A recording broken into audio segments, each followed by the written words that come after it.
Episode के starting में हम यहाँ पे हमारे मेन कैरेक्टर को देखते हैं जो कहीं डूबते हुए कह रहा होता है क्या सब कुछ ऐसे ही प्लान हुआ था। जो पूरी दुनिया है वो डेमोनिक पाथ के अंदर आ चुकी है और मैं तेंगसियोन इस तरह एंड होने वाला हूँ। जो एक टाइम पे जो डेमोनिक पाथ के लिए वेपन बनाया करता था आज वो इस हाल में है कि वो अपनी जो मौत है उसके बहुत करीब है। आगे हमारा सीन यहाँ पे शिफ्ट होता है।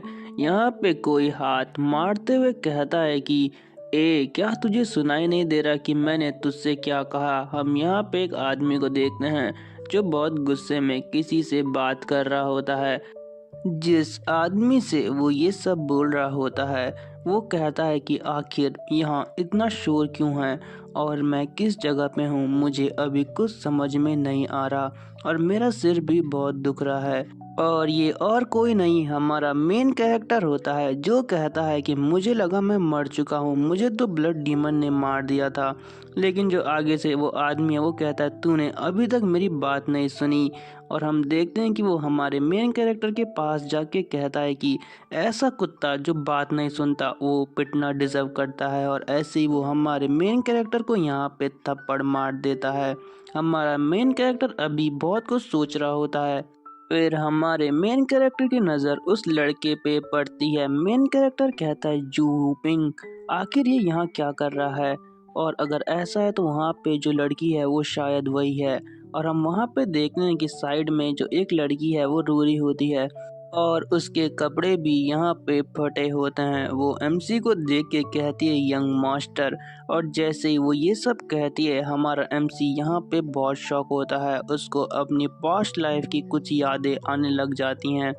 तभी हमारा मेन कैरेक्टर कहता है कि मुझे सब कुछ याद आ चुका है। आज से 16 साल पहले जो ली हॉसिंग है वो मुरीम सेक्ट लीडर का डिसिपल बन गया था और उसी दिन जो सियोल है उसका रेप हुआ था और मैं उसको प्रोटेक्ट भी नहीं कर पाया था और मैं इस चीज़ का हमेशा रिग्रेट करता हूँ और यही वो दिन है जिस दिन ये सब हुआ था।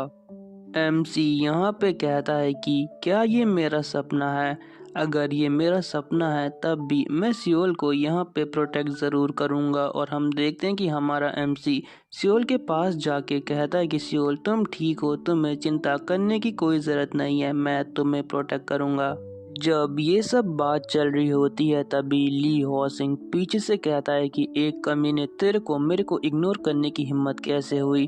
और इसी चीज़ के साथ वो हमारे मेन कैरेक्टर पे अटैक कर देता है। लेकिन हमारा मेन कैरेक्टर है जो वो उसका हाथ पकड़ देता है और कहता है कि मैं तुझे लास्ट मौका दे रहा हूँ, अगर तू इंसान है तो चुपचाप यहाँ पे माफ़ी मांग ले, मैं तुझे यहाँ पे से जिंदा जाने दूंगा। तभी जो ली हॉसिंग है वो अपना हाथ छुड़ाते हुए कहता है कि क्या तू पागल हो चुका है? इसी लड़की ने पहले मुझे सिड्यूस करने की कोशिश करी थी, अगर तू मरना नहीं चाहता तो इस मैटर से दूर रहे। तो यहाँ पे हमारा मेन कैरेक्टर कहता है कि तू झूठ बोलने में बहुत एक्सपर्ट है, तू इसको पसंद करता है लेकिन जब से इसने तुझे रिजेक्ट करा है तो तू यहाँ पे बौखला चुका है। लेकिन जब ली हॉसिंग ये सुनता है वो कहता है कि आज मैं तुझे छोड़ूंगा नहीं, आज मैं तेरा जो मुंह है उसे जिंदगी भर के लिए यहाँ पे बंद कर दूंगा। और तभी मेन कैरेक्टर यहाँ पे कहता है कि आखिर तुझ जैसे कमीने को यहाँ पे कौन पसंद कर सकता है। लेकिन जब ली हॉसिंग ये सुनता है वो अपनी स्वॉर्ड निकाल कर जो हमारा एमसी है वो उस पे चार्ज कर देता है। एमसी अब भी यही बोल रहा होता है कि जो तेरा फेस है वो तो भद्दा है ही, लेकिन तेरी पर्सनैलिटी उससे भी ज़्यादा बेकार है। लेकिन ली हॉस्टिंग यहाँ पे अलग ही जुनून में कहता है कि जब मैं तुझे यहाँ पे मार दूंगा तब मैं देखता हूँ कि तू ये बड़ी बड़ी बातें कैसे करता है। लेकिन हम देखते हैं कि हमारा जो एमसी है वो ली हॉस्टिंग के अटैक को यहाँ पे डॉज कर देता है। ली हॉजिंग यहाँ पे कहता है कि तेरी हिम्मत कैसे हुई, आखिर इसने डॉज कैसे कर लिया। लेकिन तब हमारा मेन कैरेक्टर सोचता है कि आखिर मैं इस पे अटैक कैसे करूं। तभी हमारा मेन कैरेक्टर बहुत तेजी से जाके जो ली हॉजिंग है उसके अटैक को आराम से डॉज कर देता है। मेन कैरेक्टर यहाँ पे सोच रहा होता है कि अगर मैं पिछली लाइफ में होता तो मैं इस अटैक को बिल्कुल डॉज नहीं कर पाता और यहाँ पे बुरी तरह से पिट जाता। जो यहाँ पे एमसी है वो यहाँ पे ली हॉजिंग से कहता है कि क्या तूने इतना ही सीखा है, लेकिन ली हॉजिंग आगे से कहता है कि तू मेरे अटैक को डॉज भी नहीं कर पा रहा और तू ये समझ रहा है कि तू मुझे हरा देगा। अब मैं तुझे अपनी असली ताकत दिखाता हूँ। और वो अपनी स्वॉर्ड लेके जो एमसी है उसके ऊपर चार्ज कर देता है और कहता है कि ये मेरा सबसे खतरनाक अटैक है, तू इसको डॉज नहीं कर सकता। लेकिन हम तभी देखते हैं कि जो ली हॉजिंग है वो बहुत ज़्यादा यहाँ पे चौंक जाता है, क्योंकि जो एमसी है उसने उसके अटैक को यहाँ पे डॉज कर लिया होता है। वो कहता है कि आखिर ये पॉसिबल कैसे है। हम देखते हैं कि एमसी ने दो डैगर की मदद से उसकी शॉट को यहाँ पे ब्लॉक कर दिया होता है। और फिर जो एमसी है वो उन्हीं डैगर की मदद से जो ली हॉजिंग है उसका बैलेंस बिगाड़ देता है और उसके पेट पे एक बहुत तेज किक मारता है, जिसकी वजह से जो ली हॉजिंग है वो बहुत दूर जाके वहाँ पे गिरता है। लेकिन फिर भी वो किसी तरह वहाँ पे अपना बैलेंस बना देता है। यहाँ पे ली हॉजिंग थोड़ा शॉक में होता है और हमारे एमसी को घूर रहा होता है। उसको हमारा एमसी बिल्कुल एक शैतान जैसा लग रहा होता है। ली हॉजिंग यहाँ पे कहता है कि ये कमीना मुझे पहले से बहुत ज़्यादा डिफरेंट लग रहा है। लेकिन तभी एमसी वहाँ पे कहता है कि 1 पॉइंट किल टेक्निक, और इसी के साथ वो ली हॉजिंग के ऊपर अपनी शॉट से अटैक कर देता है। और ऐसे करते हुए एमसी भाई क्या गजब का लग रहा है। और यहाँ पे एमसी के हाथ में उसका डैगर भी होता है। ली हॉजिंग जब ये देखता है तो उसकी यहाँ पे हालत ख़राब हो जाती है। लेकिन हम देखते हैं कि एमसी बहुत तेज़ी से अपनी तलवार को उसके हाथ के आर पार कर देता है और जो ली हॉजिंग का हाथ है वो आसमान में उड़ रहा होता है और यहाँ पे वो नीचे कर आ रहा होता है। ली हॉजिंग कहता है आखिर अभी मेरे साथ हुआ क्या। यहाँ पर जो एमसी है वो पीछे से कहता है कि तूने फिर से कमजोरी की तरह व्यवहार करना स्टार्ट कर दिया। अभी तो जस्ट मैंने शुरुआत की है, तू अभी से डरना शुरू हो गया। आखिर तू कैसा वॉरियर है मुरिम अलायंस का। तभी जो ली हॉजिंग है वो कहता है कि मैं टैंग क्लैन के एक कमज़ोर आदमी से यहाँ पे हार चुका हूँ। आखिर ये कौन सी टेक्निक का यूज़ कर रहा है। वो यहाँ पे हमारे एमसी से डायरेक्ट ये बोल देता है। एमसी को यहाँ पे पिछले जो लाइफ है उसकी यादें आना स्टार्ट हो जाती है और वो बहुत गुस्सा हो जाता है। वो कहता है अच्छा मैं राक्षस हूँ तो चल अब तेरा क्या हाल करता हूँ मैं तुझे बताता हूँ। ली हॉजिंग यहाँ पे कहता है प्लीज़ मेरे पास मत आ। तो यहाँ पे एमसी कहता है मैं कोई हीरो नहीं हूँ तो मैं तुझे छोड़ने भी बिल्कुल नहीं वाला, और इसलिए आज मैं तेरा काम यहाँ पे तमाम करने वाला हूँ। ली हॉजिंग की ये सुन के बिल्कुल फट के 56 हो जाती है भाई 56। और एमसी यहाँ पे कूल अंदाज में कहता है कि जो मेरी स्वॉर्ड है अब वो जो तेरा सीना है उसे चीरने के लिए बिल्कुल तैयार है, इसलिए ली हॉजिंग तू मरने के लिए यहाँ पे तैयार हो जा। ली हॉजिंग के चेले यहाँ पे सोच रहे होते हैं कि आखिर ली हॉजिंग इस जैसे कचड़े से कैसे हार गया। हमें लगा कि वो आराम से जीत जाएगा। फिर वो हमारे एमसी को कहते हैं कि तुम्हें सोच लेना चाहिए एक बार कि ये मुरिम अलायंस का जो लीडर है उसका डिसिपल है, तो तुम्हें सोच समझकर इस पे अटैक करना चाहिए। जैसे ही वो ये कहता है हमारा एमसी उसे एक बहुत खतरनाक लुक से देखता है, जिसकी वजह से जो वो आदमी है उसकी वहाँ पे फट जाती है और वो कहता है कि तुम्हें जो करना है करो मैं यहाँ से जा रहा हूँ। और हम देखते हैं कि यहाँ पे एमसी के अंदर से एक अजीब सी कोड दिख रही होती है जो उसको यहाँ पे बहुत प्रॉब्लम कर रही होती है। एमसी यहाँ पे कहता है कि मैं अपनी डेमोनिक एनर्जी को यहाँ पे दिखा नहीं सकता, मुझे इसे सप्रेस करना ही होगा। एमसी यहाँ पे ली हॉजिंग से कहता है कि ली हॉजिंग तुम हमें नीची नज़र से देखते हो, लेकिन तुम भी एक इंसान हो। क्या तुम एक इंसान होने के बावजूद भी किसी के साथ ऐसा करने की सोच कैसे सकते हो। मुझे तो तुम्हें देखकर ही यहाँ पे घिन आ रही है ली हॉजिंग। फिर भी जो ली हॉजिंग है वो कहता है कमीने तू क्या बात कर रहा है, तू यहाँ से दूर चले जा। तभी एमसी यहाँ पे कहता है कि लगता है कि तुम मरना ही डिजर्व करता है। एमसी जो ली हॉजिंग है उसका वहाँ पे काम तमाम करने वाला होता है, लेकिन जब हम देखते हैं कि ली हॉजिंग उस पर अटैक करने ही वाला है तभी एमसी पे ही कोई अटैक कर देता है, और जिसे देखकर जो एमसी है वो थोड़ा शॉक हो जाता है। हम देखते हैं कि एमसी के हाथ पे एक जोर की लात आगे लगती है और वहाँ पे एक आदमी आ जाता है। वो यहाँ पे कहता है कि यंग मास्टर टैंग यहाँ पे बहुत हो गया, आप ऐसा नहीं कर सकते। और हमारा यहाँ पे एमसी भी उस आदमी को देख रहा होता है जिसने एमसी पे अभी अटैक किया होता है। वहाँ पर और भी बहुत सारे गार्ड आ जाते हैं। उनका जो लीडर है वो कहता है कि अगर आप ऐसे ही यहाँ पे अटैक करते रहे तो हम यहाँ पे चुपचाप खड़े होके बिल्कुल नहीं देखने वाले। एमसी उनको देख के कहता है ये तो डायरेक्ट बॉडीगार्ड है, अलायंस लीडर के हर एक डिसेबल को ये बॉडीगार्ड दिए जाते हैं और इनका नाम है द स्कॉट ड्रैगन गार्ड्स। वो गार्ड यहाँ पे ली हॉजिंग को देख के कहता है ये कितना बड़ा बेवकूफ़ है जो इस हाल में यहाँ पे पहुँच चुका है। एमसी यहाँ पे कहता है कि ये तो ड्रैगन स्क्वाड गार्ड का लीडर सन वूगोंग है। अच्छा, तो ये पहले से ही इतने कमीने थे, तभी मैं सोचूं इन्होंने वो हादसा आखिर किया कैसे। मेरी पिछली लाइफ में इन सब ने ली हॉजिंग के साथ मिलके जो मुरिम अलायंस है उसे धोखा दिया था और उसी की वजह से द सिचुआन ब्लड डिजास्टर हुआ था जिसमें बहुत सारे मुरिम अलायंस के जो लोग थे वो मारे गए थे क्योंकि इन्होंने हमें धोखा दे दिया था। और लास्ट में जो मुरिम अलायंस की 30% फोर्स थी वो यहाँ पे सिर्फ इनकी वजह से मारी गई थी। आज चाहे कुछ भी हो जाए मैं इन गद्दारों को यहाँ से जिंदा नहीं जाने दूंगा।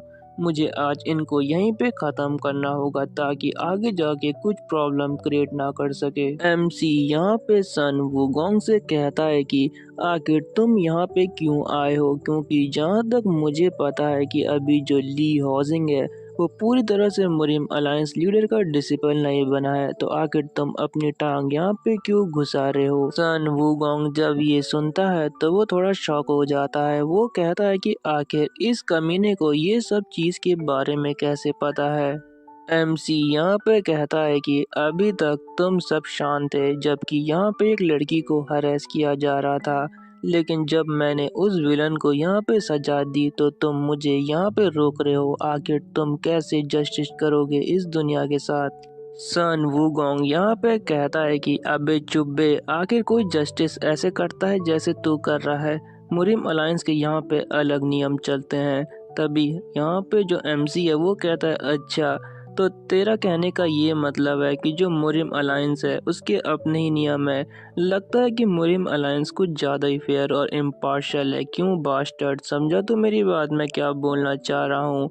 यहाँ पे तब सन वूगोंग कहता है कि आखिर तेरी मुरिम अलायंस को इंसल्ट करने की हिम्मत कैसे हुई, आज मैं तुझे यहाँ पे ख़त्म कर दूंगा। अगर तू मेरे सामने घुटने टेक के यहाँ पे भीख मांगे तो मैं तुझे छोड़ने के बारे में सोच सकता हूँ। लेकिन एमसी आगे से कहता है कि अरे तू गार्ड लीडर होने के बाद भी कितनी बकबक करता है, क्या तू इस पोजीशन तक सिर्फ अपनी जो बकबक है उससे ही पहुंचा है और तुझे कुछ आता नहीं है क्या। ये बात सुनकर जो सन वूगोंग है वो बहुत गुस्से में आ जाता है और कहता है कि एरोगेंट बास्टर्ड, आज तू बचने नहीं वाला। और इसी के साथ वो अपने आदमियों को जो एमसी है उस पे अटैक करने के लिए भेज देता है। यहाँ पर जो 3 मार्शल आर्टिस्ट है वो एमसी पे अटैक कर देते हैं। एमसी कहता है कि ये 3 फर्स्ट लेवल के मार्शल आर्टिस्ट है और इसी के साथ यहाँ पे जो फाइट है वो स्टार्ट हो जाती है। एमसी उन सब के अटैक को ब्लॉक करते हुए उन पे काउंटर अटैक करना स्टार्ट कर देता है, लेकिन हम देखते हैं कि पीछे से भी उस पे अटैक हो रहा होता है। एमसी पीछे से जो अटैक है उसको आते हुए देख लेता है और बड़ी मुश्किल से उस अटैक को यहाँ पे डॉज करता है, लेकिन फिर से एमसी पे पीछे से 2 मार्शल आर्टिस्ट यहाँ पे अटैक कर देते हैं। एमसी कहता है कि ये तो थोड़े बहुत एक्सपर्ट लग रहे हैं और हम देखते हैं कि यहाँ पे एमसी भी उनके अटैक को डॉज करते हुए उन दोनों को यहाँ पे अच्छी टक्कर दे रहा होता है। एमसी यहाँ पे कहता है कि मैंने पॉइंट किल टेक्निक का यूज़ करा है जिसकी वजह से जो मेरी पावर है वो यहाँ पे थोड़ी बहुत वीक हो चुकी है और हम देखते हैं कि यहाँ पे फिर से एमसी पे वो तीनों अटैक कर देते हैं। हम देखते हैं कि एमसी यहाँ पे उसके अटैक से जंप करके बच जाता है और जो अपनी स्वॉर्ड का हैंडल है वो उस डिसाइपल के कंधे पे मार देता है, जिससे कि वो डिसाइपल वहीं पे बेहोश हो जाता है और यहाँ पे अब उठ नहीं पाता। लेकिन तब हम देखते हैं कि एमसी एक और अटैक एक डिसाइपल पे कर देता है और वो डिसाइपल इस अटैक से एक दीवार में जाके टकराता है। और जो तीसरा वाला होता है वो तो अभी कह ही रहा होता है कि आखिर हमारे साथ हो क्या रहा है। तभी एमसी उस पे भी अटैक कर देता है। यहाँ पे एमसी अपने चाकू को हवा में उछाल देता है। वो जो डिसाइपल है वो कहता है, बास्टर्ड, आखिर तू क्या करने की कोशिश कर रहा है। लेकिन हम देखते हैं कि एमसी आसमान में जाकर जो उस मार्शल आर्टिस्ट है या डिसाइपल है उस पे फिर से अटैक कर देता है और कहता है कि लगता है कि तुम्हारी ट्रेनिंग में थोड़ी बहुत कमी रह चुकी है, उसे मैं पूरा कर दूंगा। वो डिसाइपल कहता है कि अरे ये तो बिल्कुल एक मॉन्स्टर है। लेकिन तभी यहाँ पे सन वुगोंग आके कहता है कि अरे बास्टर्ड, तेरी बहुत हो गया, अब मैं तुझे यहाँ पे दिखाता हूँ कि आखिर तेरी औकात क्या है। और यहाँ पे वो एमसी के पेट में बहुत जोर की लात मारता है, जिसकी वजह से जो हमारा मेन कैरेक्टर है वो दीवार पे जाके टकराता है और उसके मुंह से यहाँ पे ब्लड भी निकल रहा होता है। एमसी सोचता है कि इसने अचानक से मेरे पे अटैक कर दिया, मैं बिल्कुल यहाँ पे प्रिपेयर नहीं था। सन वूगोंग यहाँ पे आगे से कहता है कि तुझे अपनी औकात यहाँ पे पता होनी चाहिए कि तू यहाँ पे किसी काम का नहीं है। क्या तू मेरी बात समझ रहा है यहाँ पे? और तेरे को इससे बहुत सारी प्रॉब्लम होने वाली है, समझ गए टैंक क्लैंग के वारिस? एमसी फिर यहाँ पे कहता है कि तूने फिर से अपनी बकबक स्टार्ट कर दी। एमसी फिर यहाँ पे मन में कहता है कि लगता है कि मुझे अपनी जो पावर है उनको एक्टिव करना ही होगा। मुझे जो अपना अपर कोर है उसे एक्टिव करना होगा, चाहे इसके लिए मुझे कुछ भी क्यों ना करना पड़े। सन वुगोंग भी इस पावर को नोटिस करते हुए पीछे हट जाता है और कहता है कि तू यहाँ पे किसी भी ट्रिक का यूज कर ले, आज तेरे यहाँ पे खात्मा होने ही वाला है। एमसी यहाँ पे कहता है कि फिर से तूने अपनी बकवास शुरू कर दी, तुझे अपनी बकवास यहाँ पे बंद करके मुझसे फाइट करनी चाहिए। और इसी के साथ वो दोनों यहाँ पे अपनी अपनी पावर को एक्टिव कर देते हैं। सन वुगोंग यहाँ पे कहता है कि लगता है कि तू आज सच में मरना चाहता है, तो ले अब मेरे इस अटैक को संभाल। और यहाँ पे एमसी भी बहुत तगड़े तरीके से यहाँ पे खड़ा होता है। लेकिन तभी यहाँ पे एक अजीब सी चीज होती है, जो डैगर एमसी ने पिछली लाइफ में डिमोनिक कल्ट के लीडर को मारने के लिए बनाया था, वो अचानक उसके सामने आ जाता है। एमसी कहता है कि आखिर ये डैगर यहाँ क्या कर रहा है। और हम देखते हैं कि सन वुगोंग भी एमसी को मारने के लिए आगे बढ़ रहा होता है। एमसी फिर कहता है क्या ये मेरे साथ यहाँ तक आ चुका है। लेकिन तब हम फिर से सन वुगोंग को देखते हैं, जो कहता है कि अब तेरा खेल यहाँ पे खत्म। एमसी यहाँ पे कहता है चाहे कुछ भी हो, अब मेरे पास ये डैगर है तो मुझे इसका इस्तेमाल तो यहाँ पे करना ही होगा। और फिर हम देखते हैं कि जो एमसी है वो उस डैगर को अपने हाथ में लेके एक बहुत खतरनाक सा अटैक करना स्टार्ट कर देता है और कहता है कि मुझे एक स्ट्राइक में ये ख़त्म करना होगा। लेकिन तभी वहाँ पे फिर से एक और अजीब चीज़ होती है, एक गोल्डन लाइट वहाँ पे आसमान में आ जाती है, जिसकी वजह से जो वो दोनों हैं उन दोनों के अटैक वहाँ पे नलीफाई हो जाते हैं और यहाँ पे उन सब की बॉडी भी काम नहीं कर रही होती है। तभी हम देखते हैं कि वहाँ पे अचानक से कोई आ जाता है जो बिल्कुल पावरफुल लग रहा होता है। और वो आदमी जैसे ही वहाँ पे आता है वो सन वुकोंग को इग्नोर करते हुए जो हमारा एमसी है उसकी साइड जाना स्टार्ट कर देता है। और हम देखते हैं कि यहाँ पे वो आदमी जो अपना हाथ है वो एमसी के कंधे पे रखते हुए कहता है कि तुम्हें इस पावर का यूज़ इतने आराम से किसी के ऊपर नहीं करना चाहिए बच्चे। और यहाँ पर एमसी भी उस आदमी को देख रहा होता है जिसका जो प्रेशर है वो बहुत खतरनाक होता है। और यहाँ पे वो आदमी और कोई नहीं जो मुरिम अलायंस का लीडर है वो होता है। एमसी उस बुड्ढे को देख के सोचता है कि जो जियांग जो है उसमें अभी इससे ज़्यादा स्ट्रांग और कोई नहीं है।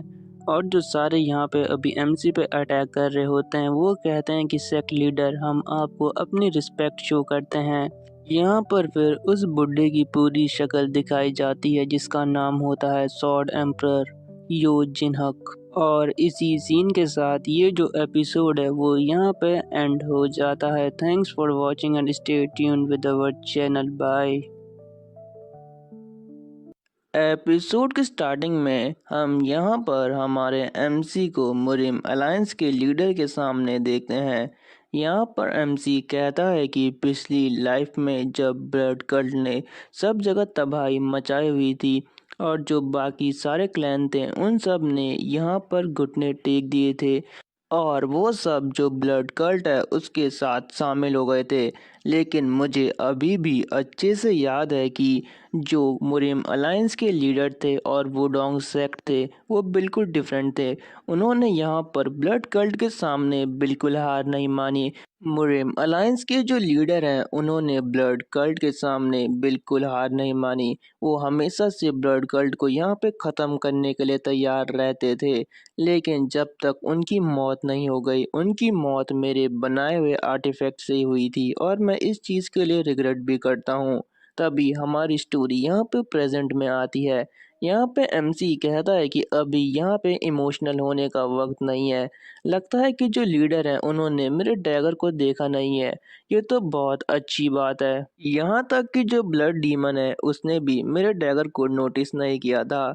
लेकिन अभी प्रॉब्लम ये है कि जो यहाँ पे मुरिम अलायंस के लीडर हैं वो मुझे चाहे तो एक पल में यहाँ पे ख़त्म कर सकते हैं। तो मुझे यहाँ से बचने का कोई रास्ता ढूंढना ही होगा। तभी जो मुरिम अलायंस के लीडर हैं वो यहाँ पे कहते हैं कि आखिर ये चीज़ पॉसिबल कैसे है। मैं उस चीज़ को बिल्कुल नहीं देख पा रहा हूँ। मैं अपनी लाइफ में ये चीज़ पहली बार फील कर सकता हूँ। तब वो हमारे एमसी से कहते हैं कि बच्चे, तुम्हारे पास बहुत इंटरेस्टिंग टैलेंट है। मैं तुम्हें इस चीज़ के लिए प्रेज़ करता हूँ। लेकिन हमारा एमसी तो अभी भी बहुत टेंशन में होता है। तभी यहाँ पे पीछे से एक आवाज आती है, बच्ची तुम बहुत डर गई होगी। अभी तुम्हें थोड़ा और आराम करना चाहिए। जब तक कि यहाँ पे का सारा मैटर सॉल्व नहीं हो जाता, तुम थोड़ी और देर आराम यहाँ पे करो। एमसी उस लेडी को देख के सोचता है कि आखिर ये है कौन और मैं इनकी प्रेजेंस भी यहाँ पे महसूस नहीं कर पाया। लेडी यहाँ पे मुरिम अलायंस के लीडर से कहती है कि अरे बुड्ढे, तुम वहां से अचानक गायब क्यों हो गए? पता है कि तुम्हें ढूंढने में मुझे कितनी प्रॉब्लम हुई। तो यहाँ पे मुरिम अलायंस का लीडर कहता है कि मुझे एक कोर एनर्जी सेंस हुई थी, इसलिए मैं यहाँ पे जल्दी से चले आया। मुझे इसके लिए माफ कर दो युआन। और यहाँ पे जैसे ही एमसी ये नाम सुनता है वो बहुत शॉक हो जाता है। वो कहता है ये तो वही लेडी है। फिर हमें उस लेडी के बारे में यहाँ पे बताया जाता है जिसका नाम यौन होता है और वो एक डिवाइन नन होती है। एमसी जब इन दोनों को यहाँ पे देखता है तो सोचता है कि आखिर सिचुएशन इतनी ज़्यादा कॉम्प्लिकेटेड कैसे हो गई, आखिर यहाँ पे हुआ क्या है ऐसा। तभी हमें 15 मिनट पहले का सीन दिखाया जाता है जहाँ पे जो मुरिम अलायंस के लीडर और यौन है वो साथ में बैठ के यहाँ पे टी पी रहे होते हैं। यहाँ पर जो यौन है वो मुरिम अलायंस के लीडर से कहती हैं कि वो लोग कभी चेंज नहीं होने वाले। जो मुरिम अलायंस है उसमें अब भी बहुत सारे लोग हैं जो अपने सही रास्ते को यहाँ पे भटक चुके हैं। यहाँ पे मुरिम अलायंस लीडर मन में सोचते हैं कि मैं इसीलिए यहाँ पे मुरिम अलायंस का लीडर बना था, लेकिन अभी तक मैं कुछ भी चेंज नहीं कर पाया। यौन फिर से यहाँ पे कहती है कि क्या तुम्हें सच में लगा था कि तुम इस दुनिया को इतनी आसानी से चेंज कर दोगे? तुम तो बहुत स्टूपिड हो ताओइस्ट। और यहाँ पे वो दोनों ऐसे ही बात कर रहे होते हैं। तभी यौन आगे से फिर कहती है कि तुम्हें सारा बर्डन अपने इन कंधों पे नहीं लेना चाहिए। तुम्हें बस यहाँ पे एंजॉय करके बैठना चाहिए। ये सुन के जो मुरिम अलायंस के लीडर है वो यहाँ पे हल्का सा हंसना स्टार्ट कर देते हैं। लेकिन तभी उनको एक बहुत खतरनाक एनर्जी सेंस होती है और उसके बाद हम देखते हैं कि जो यहाँ पे योन है वो कहती है कि ए बुड्ढे, हंसना बंद कर। तभी हम देखते हैं कि यहाँ पे मुरिम अलायंस के लीडर तो गायब हो जाते हैं। योन यहाँ पे कहती है कि ये बास्टर्ड आखिर गया कहाँ। और तभी हमारी स्टोरी यहाँ पे फिर से प्रेजेंट में आती है। यहाँ पर जो योन है वो ली हॉजिंग को यहाँ पे चेक कर रही होती है। जो मुरिम अलायंस के लीडर हैं वो कहते हैं कि क्या तुम इसे यहाँ पे बचा सकती हो। हम देखते हैं कि यहाँ पर जो यौन है वो कुछ खतरनाक ही बोलती है। वो कहती है कि इस पे जो अटैक करे गए हैं वो बहुत खतरनाक है। अगर यहाँ पे ग्रैंड लियो भी इसका इलाज करें तब भी इसका ठीक होना बहुत मुश्किल है। यहाँ पर जो सन वुगोंग है वो भी ये सब चीज सुन रहा होता है। वो कहता है कि आखिर अब मैं इन सब चीजों को यहाँ पे संभालूं कैसे। आगे यहाँ पे जो लियोन है वो कहती है हमारे एमसी से, बच्चे क्या तुमने इस पे उन्हीं टेक्निक का यूज करा है? ये बहुत खतरनाक है। तुमने जरूर इन पे अनऑर्थोडॉक्स मार्शल आर्ट का यूज करा है जैसे ही मुरिम अलायंस लीडर ये सुनते हैं वो उन तीनों के ऊपर एक बहुत प्रेशर डाल देते हैं। बेसिकली डालते हमारे एमसी के ऊपर ही है, पर सब में जाता है ना, घुन भी तो पिसता है गेहूं के साथ। तभी जो कमीना सन वुगोंग है वो भी कहता है कि डिवाइन फिजिशियन यहाँ पे बिल्कुल सही बोल रही है। ये कचड़ा एक थर्ड रेट वॉरियर है और इसके साथ इसने फर्स्ट रेट वॉरियर को हरा दिया। आखिर ये पॉसिबल कैसे है? मैं इसके साथ लड़ना बिल्कुल नहीं चाह रहा था। कमीना कितना झूठ बोल रहा है यहाँ पे। यहाँ पे सन वुगोंग फिर से कहता है कि लेकिन मेरे पास कोई चॉइस नहीं थी। तभी अलायंस लीडर यहाँ पे हमारे एमसी से कहते हैं कि बच्चे तुम मुझे इन सब चीज़ों को कैसे एक्सप्लेन करने वाले हो। एमसी यहाँ पे प्रेशर से खड़ा होता हुआ कहता है कि यहाँ पे एक्सप्लेन करने लायक कुछ नहीं है। ये सब मेरे टैंग क्लैन की टेक्निक है जिनकी मदद से मैंने इन्हें हराया है। भले ही यहाँ पे जो मेरा क्लैन है वो डिस्ट्रॉय होने की कगार पे है, लेकिन जो मेरा खून है वो अभी भी सेम है। जो भी मेरे क्लैन के मेंबर पे हाथ लगाने की कोशिश करेगा मैं उसका हाथ यहाँ पे काट डालूंगा। और अब से जो मेरी यहाँ पे पोलाइटनेस है वो ख़त्म होती है। अगर तुम मुझे यहाँ पे रोकना चाहते हो तो चलो आ जाओ, देखते हैं कि आज कौन किसके सामने कितनी देर टिकता है। और ये भाई किससे कह रहा है भाई, वो मुरिम अलायंस का लीडर है, थोड़ी तो शर्म कर ले भाई एमसी। जब मुरिम अलायंस का लीडर ये बात सुनता है तो भाई वो तो बिल्कुल गुस्सा हो जाता है। वो यहाँ पे कहता है कि क्या तू अपने एक्शंस की वजह से यहाँ पे मरना चाहता है? क्या तुझे मौत से डर नहीं लगता? और यहाँ पर वो एमसी पे प्रेशर डालना स्टार्ट कर देते हैं। फिर हम उनकी आंखों को देखते हैं जो गोल्डन लाइट में चमकने लग जाती हैं और यहाँ पे जो एमसी है उसको उसके प्रेशर से बहुत दिक्कत हो रही होती है। मुरिम अलायंस के लीडर जो अपनी सॉर्ड है वो एमसी की तरफ करते हुए कहते हैं कि जो तुम्हारा ये कमजोर सा रिवेंज है वो तुम्हारी लाइफ से इम्पोर्टेंट है क्या? लेकिन एमसी कहता है ये कोई रिवेंज नहीं है। फिर वो मन में सोचता है कि मैं मुरिम अलायंस को यहाँ पे फिर से तबाह होते हुए नहीं देख सकता, क्योंकि पिछली लाइफ में जो मुरिम अलायंस था वो पूरी तरह से डिस्ट्रॉय हो चुका था। तब यहाँ पे एमसी कहता है कि मैं सिर्फ एक ही चीज़ करने की कोशिश कर रहा हूँ। मैं इस दुनिया को थोड़ा थोड़ा करके बस सुधारने की कोशिश कर रहा हूँ। और इसी के साथ जो एमसी है उसकी बॉडी से ब्लू ऑरा निकलना स्टार्ट हो जाता है और वो मुरिम अलायंस लीडर से कहता है कि चाहे इसके लिए जो मेरी ज़िंदगी है वो भी कुर्बान हो जाए लेकिन मैं ये करके रहूँगा।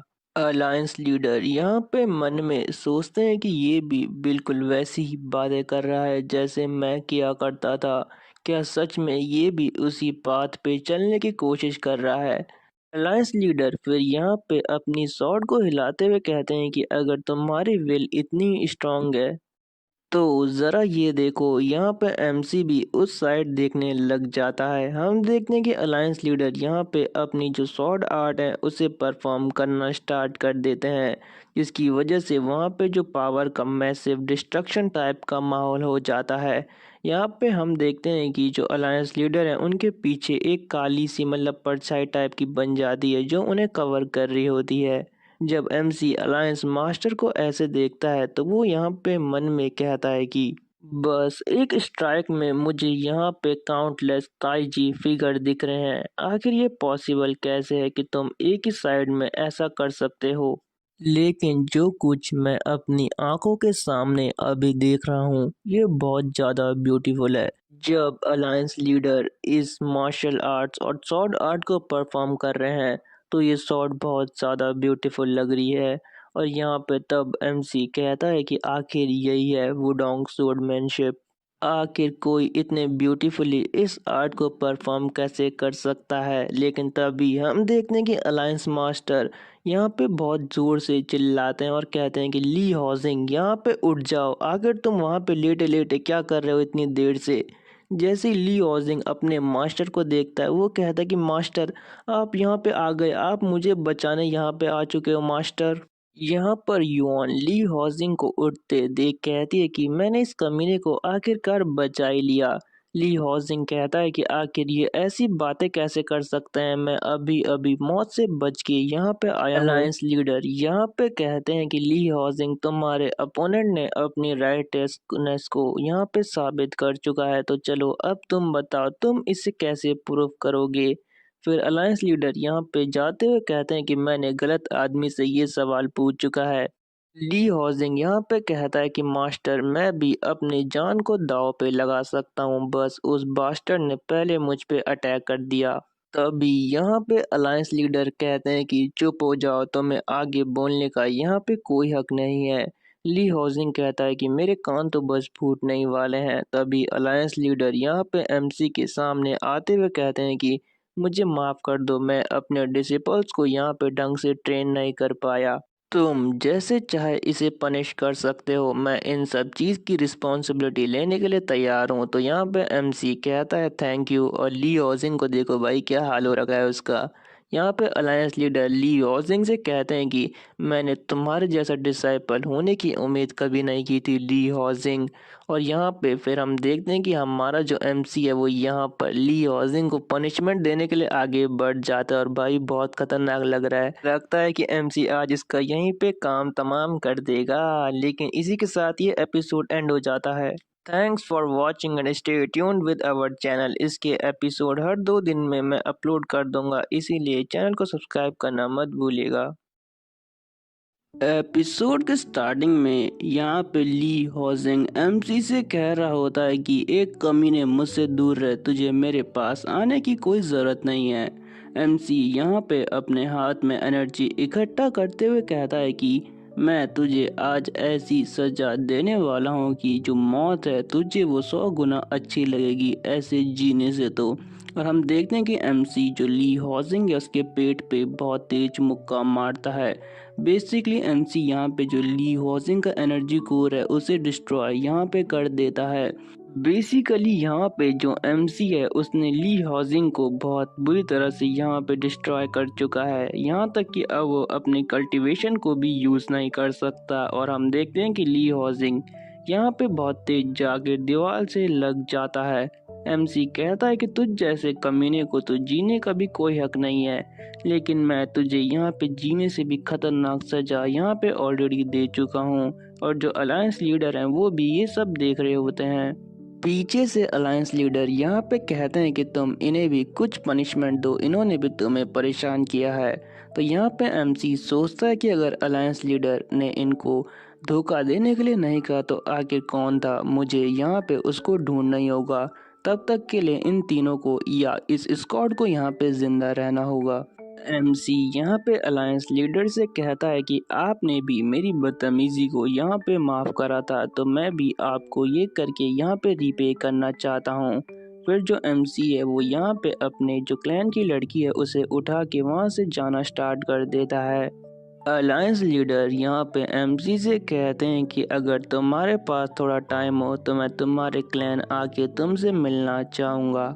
एमसी कहता है कि अगर आप चाय पीने आएंगे तो मैं ज़रूर आपका वहाँ पे स्वागत करूँगा। आगे हमें बताया जाता है कि जो तैंग क्लैन है वो तैंग माउंटेन पे सिचुएटेड है। भले ही इस माउंटेन का नाम पहले कुछ और था, लेकिन बाद में सब इसे तैंग माउंटेन के नाम से जानने लगे।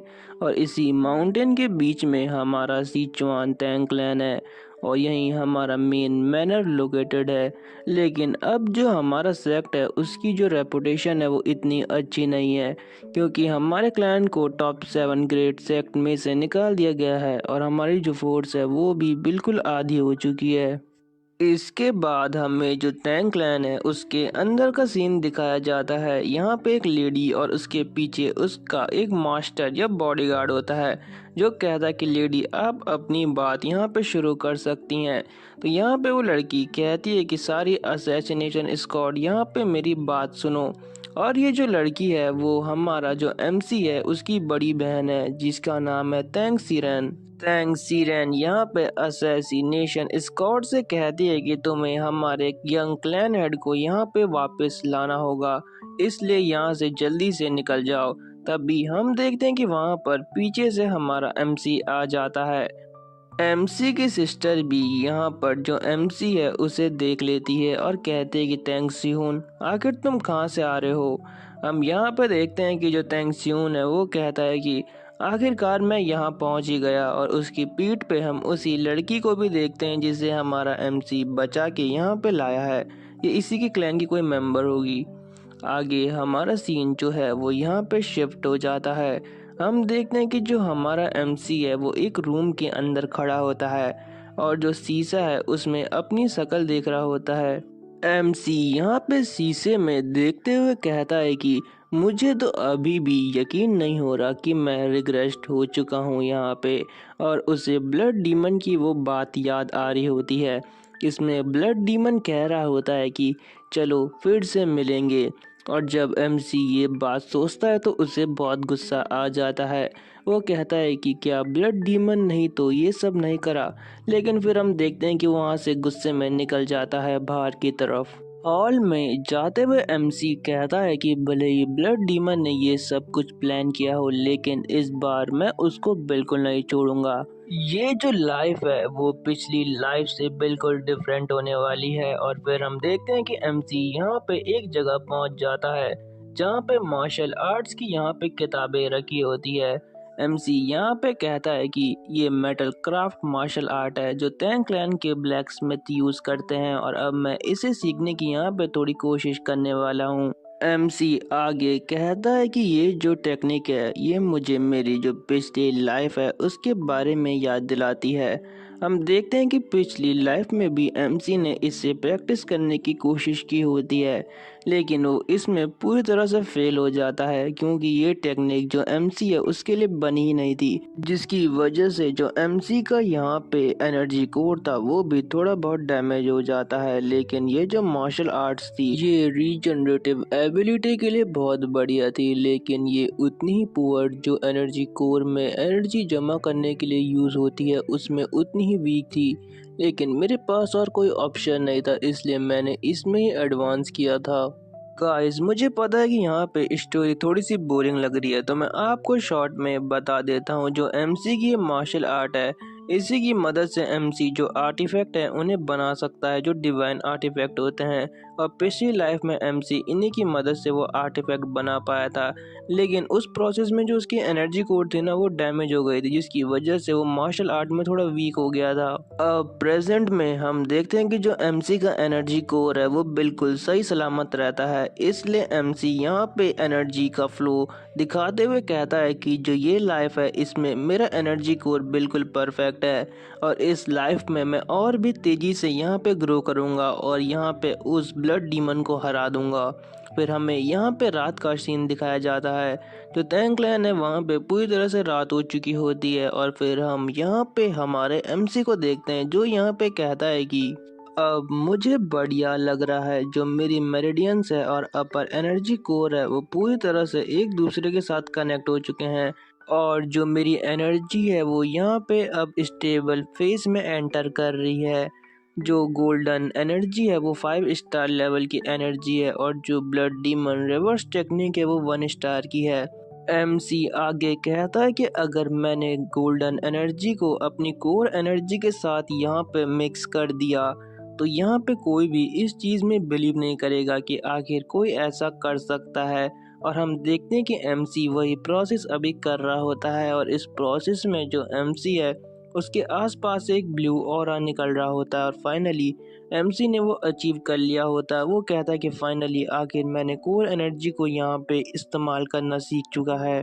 फिर हमारा सीन यहाँ पे शिफ्ट होता है। हम देखते हैं कि एमसी यहाँ पे कहता है कि मैंने फिलहाल के लिए इस एनर्जी को यहाँ पे ब्लॉक कर चुका है ताकि कोई इसे सेंस ना कर ले क्योंकि अभी यहाँ पे बहुत सारे ट्रेडर है जिनसे मुझे अभी डील करना है।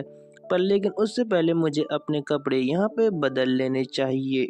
एमसी जब यहाँ पे अपने कपड़े बदल देता है तो वो सोचता है कि आखिर वो डैगर मेरे साथ रिग्रेस आखिर कैसे हो गया। मुझे तो अभी तक ये बात बिल्कुल समझ में नहीं आई। तभी एमसी एक जगह देखने लग जाता है। हम देखते हैं कि एमसी के जो दरवाजा है उस पे एक बच्चा खड़ा होता है जो यहाँ पे फंबल करते हुए कहता है कि यंग क्लैन हेड, यहाँ पे जो क्लैन हेड है उन्होंने आपको चियोन हॉल में बुलाया है। ये बहुत अर्जेंट था इसलिए मैं नॉक करना यहाँ पे भूल गया।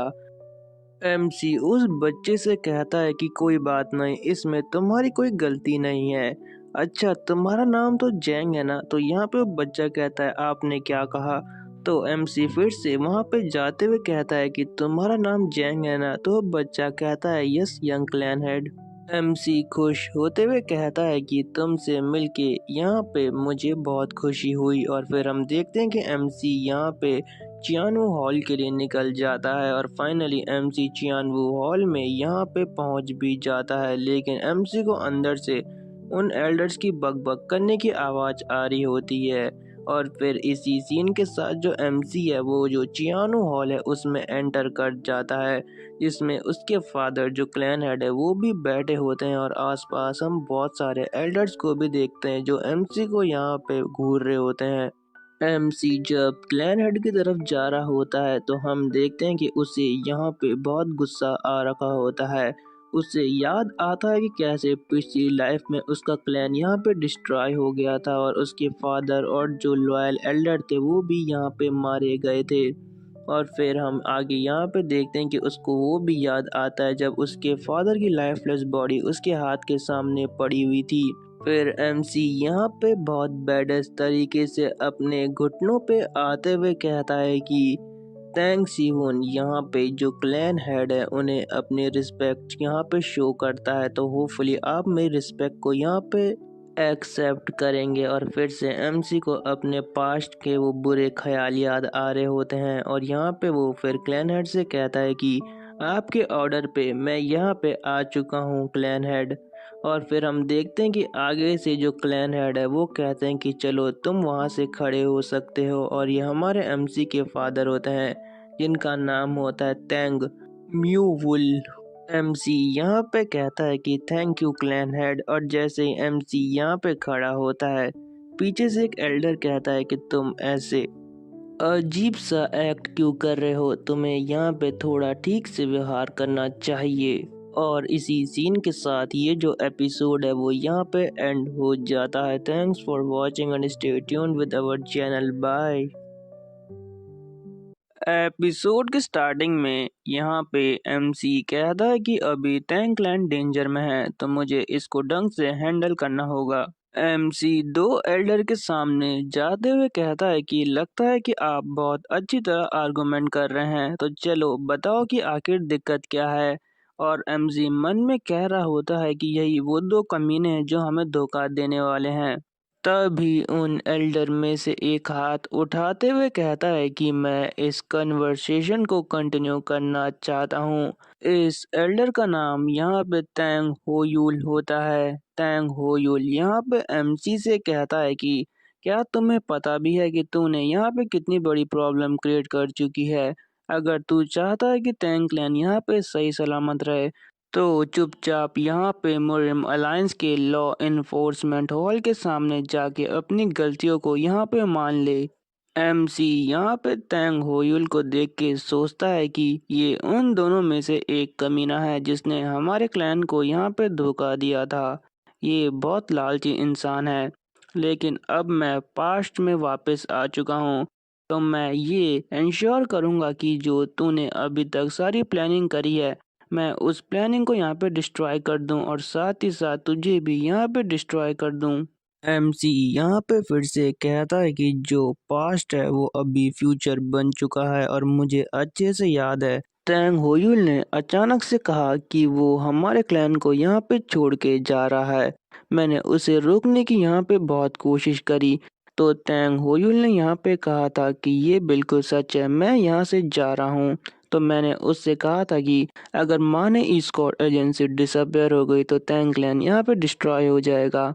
तो टैंग होइल ने आगे से कहा था तूने सही कहा, मैं यही तो चाहता हूँ। तो मैंने उससे वापस पूछा कि अंकल आखिर आप ऐसा क्यों कर रहे हो। तो इस कमीने ने वहाँ पे कहा था कि बच्चे तू अभी तक नहीं समझा कि आखिर तेरे साथ हुआ क्या है। टैंग मेहुल ने मेरे से मेरी क्लैन हेड की पोजीशन छीन ली। मैंने इस दिन का कितने साल से इंतजार किया है और कितनी प्लानिंग करी है और अब जाके जो टैंक क्लैन है वो मेरा होने वाला है। प्रेजेंट में यहाँ पे एमसी कहता है कि पिछली लाइफ में मैंने गोल्डन एनर्जी को 5 स्टार तक यहाँ पे ट्रेन नहीं करा था और साथ ही साथ मुझे डिवाइन आर्टिफैक्ट की टेक्निक भी नहीं आती थी। लेकिन इस बार ऐसा कुछ नहीं है। टैंक क्लैन यहाँ पे फाइनेंशियल कारण से तो ख़त्म बिल्कुल नहीं होगा और ना ही इस पे ब्लड कल्ट अटैक कर पाएगा क्योंकि इस बार मैं यहाँ पे हूँ। तभी यहाँ पे दूसरे एल्डर टैंग होयुल से कहते हैं कि आखिर क्या तुम्हारा दिमाग यहाँ पे खराब हो चुका है। इनका नाम होता है टैंग जोन। ये मुझे अच्छे एल्डर लग रहे हैं। टैंग जोन यहाँ पे कहते हैं कि क्या तुम्हें पता है कि जो भी आज तक मुरिम अलायंस के लॉ इन्फोर्समेंट हॉल में गया है वहां से आज तक सही सलामत वापस नहीं आया है। तो यहाँ पे टैंग हुयुल कहता है कि आप बिल्कुल सही कह रहे हैं, मैं भी यही सोच रहा था। अगर ऐसी बात है तो हमारे पास कोई दूसरा प्लान होना चाहिए ताकि टैंग क्लैन यहाँ पे सरवाइव कर सके। टैंग होयुल अपनी कुर्सी से उठते हुए यहाँ पे एक एल्डर से कहता है कि क्या आपके पास ऐसा कोई रास्ता है कि अगर हम पे अटैक हो तो कोई मास्टर उसे रोक सके। और ये होते हैं चीफ स्टुअर्ट जिनका नाम होता है सन जियोन। और यहाँ पे बाकी एल्डर भी कहते हैं कि अगर मुरिम अलायंस का लीडर यहाँ पे आ गया तो हम सबका खात्मा यहाँ पे तय है। एमसी इस सिचुएशन को देखते हुए मन में सोचता है कि टैंग होइल की स्कीम की वजह से क्लैन दो हिस्सों में बढ़ चुका है। और आजकल तो जो सीचुआन का टैंग क्लैन है उसमें फाइटिंग स्पिरिट मिलना भी बहुत मुश्किल है। इन सब की जो सिचुएशन है वो डर के मारे यहाँ पे खराब हो रही है। आगे हम देखते हैं कि एमसी कहता है कि जो मेरी पिछली लाइफ थी उसमें मैं भी बिल्कुल ऐसे ही कर रहा होता, लेकिन इस बार सब चीज़ बिल्कुल डिफरेंट होने वाली है। मैं अपने सारे एनिमीज को वो रिपे करूंगा जो उन्होंने मेरे क्लैन के साथ पिछली लाइफ में किया था। तभी टैंग होयुल एमसी से कहता है कि जरा मुझे बताना कि तुमने मुरिम लीडर के डिसाइबल को हराया कैसे। कहीं तुमने फॉरबिडन टेक्निक का यूज तो नहीं करा। तो यहाँ पे एमसी कहता है कि नहीं, आप बिल्कुल गलत कह रहे हैं। और मन में कहता है कि इसे तो मैं बाद में आराम से देखूंगा। आपको मुझसे ये क्वेश्चन नहीं पूछना चाहिए। तभी हम देखते हैं कि टैंग होयुल यहाँ पे अपनी एनर्जी रिलीज करते हुए कहता है कि क्या तुमने क्या कहा, यहाँ कोई मजाक नहीं चल रहा। और मन में सोचता है कि ये एक थर्ड लेवल का मार्शल आर्टिस्ट है, ये मेरी एनर्जी को बिल्कुल नहीं सह सकता। लेकिन हम देखते हैं कि एमसी जो टैंग होयुल की एनर्जी है उसे आराम से वहाँ पे एंड्योर कर रहा होता है और टैंग होयुल को यहाँ पे बहुत घूर रहा होता है। हम देखते हैं कि तभी अलायंस लीडर यहाँ पे कहते हैं कि सब के सब यहाँ पे शांत हो जाओ।